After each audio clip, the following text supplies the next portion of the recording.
everyone, welcome to our YouTube channel target for IQ।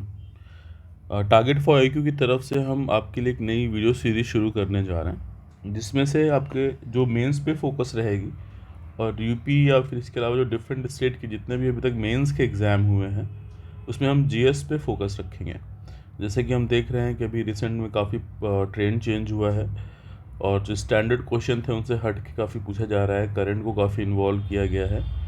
इस तरह से अगर नए ट्रेंड को देखा जाए तो एक मेंस को लेके नई टेस्ट सीरीज जिससे आपके मार्क्स बढ़ सकें और कुछ पॉइंटर स्पेसिफिक मिल सकें, जिससे आप अपने जीएस में जो एवरेज मार्क्स आ रहे हैं उससे थोड़ा सा ऊपर निकाल के आप सिलेक्शन या रैंक को इंश्योर कर सकते हैं। तो इस वीडियो सीरीज़ में दो तीन चीज़ें जो मेन पॉइंट्स हैं वो जैसे कि ये एक तो हिंदी और इंग्लिश दोनों में होगी, तो आपको लैंग्वेज बैरियर का इशू नहीं आएगा।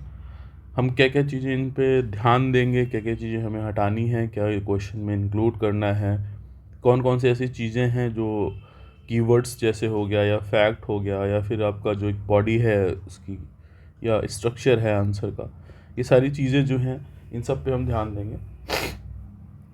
इन सब को ही डिस्कस करते हुए हम हर बार मतलब एक पूरा क्वेश्चन पेपर 5 से 7 वीडियो में question Y question, question via question और उनके आंसर को डिस्कस करते हुए सर्टेन फैक्ट कि वो क्यों रिलेवेंट है, क्यों पूछा गया, उस ईयर में उससे संबंधित क्या चीज़ें हुई थी जिसके कारण से वो क्वेश्चन के लिए रिलेवेंट हुआ। और इन सब के बाद जो सबसे इम्पॉर्टेंट चीज़ होगी वो है कि कैसे आंसर हमें लिखना है। तो कुछ पॉइंटर्स, जैसे अगर एक आंसर है तो सबसे बड़ी चीज़ जो होती है वो मोस्ट इम्पॉर्टेंट थिंग है आपका वर्ड लिमिट। तो जो हम ध्यान नहीं देते और वर्ड लिमिट के साथ ना बहुत ही कैजुअल एटीट्यूड रखते हैं। आपको ध्यान होगा कि 75 वर्ड या 50 वर्ड या 150 वर्ड में आपको सब्जेक्ट अबाउट के बारे में काफ़ी पता होता है, लेकिन आप वो नहीं लिख पाते जो क्वेश्चन पूछ रहा है। आपको जो उसने पूछा है जिस सब्जेक्ट के बारे में आपको उसके बारे में नॉलेज होता है, बट आप क्वेश्चन के कीवर्ड को क्रिटिकली एग्जामिन, डिस्कस या फिर किसी चीज़ के लिए उसने स्पेसिफिक पूछा उस सब्जेक्ट के बारे में और आपने उसको सिर्फ जो सब्जेक्ट के बारे में लिख दिया और जो उसने स्पेसिफिक पूछा है वो ध्यान नहीं दिया, जिससे आपके मार्क्स कम होते हैं। तो सबसे जो मोस्ट इंपॉर्टेंट थिंग है वो पहली तो यही है कि आपको वर्ड लिमिट पे ध्यान देना है। वर्ड लिमिट से बहुत इनहेरेंट रख के चलना है और वर्ड लिमिट को फॉलो करने के लिए सबसे बड़ी चीज़ होती है क्वेश्चन को आप थरोली पढ़ें। क्वेश्चन जो आपका है वो बहुत इंपॉर्टेंट है। क्वेश्चन में जो कुछ सर्टेन कीवर्ड्स होते हैं उन पे ध्यान देना है।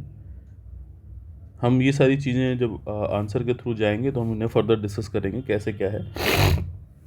सेकेंड चीज़ जो है वो ये है कि हमें क्या आंसर में इंक्लूड करना है और क्या चीज़ें इंक्लूड नहीं करनी है। तो सबसे पहले जो आपका ये आता है व्हाट टू इंक्लूड, जो मस्ट है आप में। तो सबसे जो चीज़ें हमें ध्यान देनी चाहिए वो ये है कि हमें सर्टेन कीवर्ड्स जो है, कीवर्ड्स क्या हैं इनके बारे में आता है। तो कीवर्ड्स को आप ऐसे समझ सकते हैं, कुछ ऐसे शब्द होते हैं जो आपके क्वेश्चन में ना, जिस क्वेश्चन को उसने पूछा है उससे रिलेटेड वो बहुत ज़्यादा इम्पॉर्टेंट होते हैं। वो आपके सेंटेंस को छोटा करते हैं और आपके आंसर को बहुत ही क्रिस्प और एक सुंदर स्ट्रक्चर देते हैं। एक अच्छे मैनर में आप अपना आंसर प्रेजेंट कर सकते हैं। तो हमें कीवर्ड्स पे बहुत ज़्यादा ध्यान देना है। फिर दूसरी चीज़ जो आती है वो होता है आपके फैक्ट्स।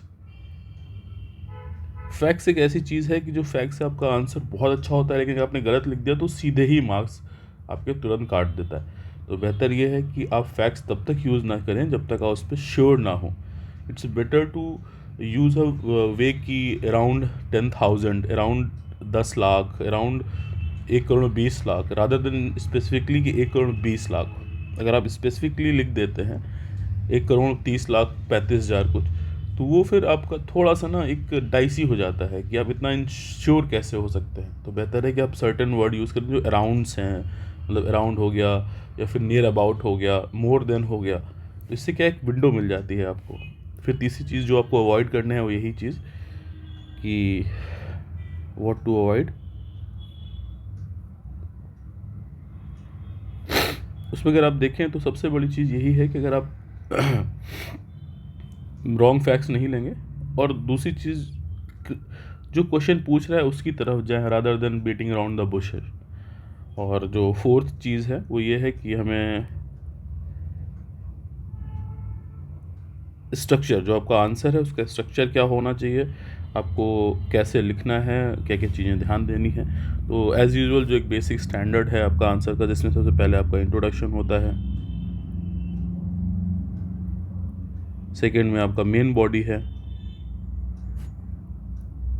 और थर्ड में आपका कंक्लूजन है।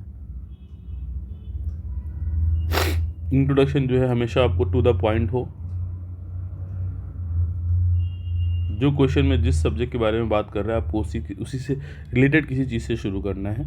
मेन बॉडी में जो उसने क्रिटिकल वर्ड के साथ क्वेश्चन पूछा है, क्रिटिकली एग्जामिन, डिस्कस, एक्सप्लेन या फिर कुछ भी, इस पे आपको ध्यान देना है कि आप रॉन्ग फैक्ट या डाटा यूज़ नहीं करेंगे।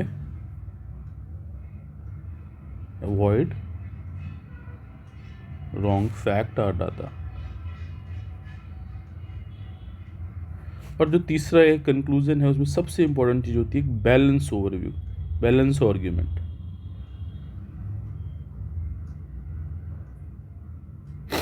जो चीज़ आप इंक्लूड कर सकते हैं उसमें है जैसे कि जो मेजर चैलेंजेस फेस हो रहे हैं उनसे रिलेटेड आपके सजेशंस, और एक concluding balance argument, concluding balance argument.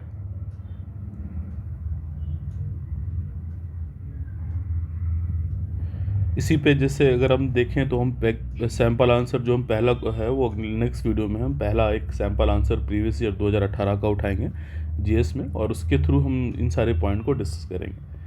Thank you for coming to our channel and hope you are preparing well.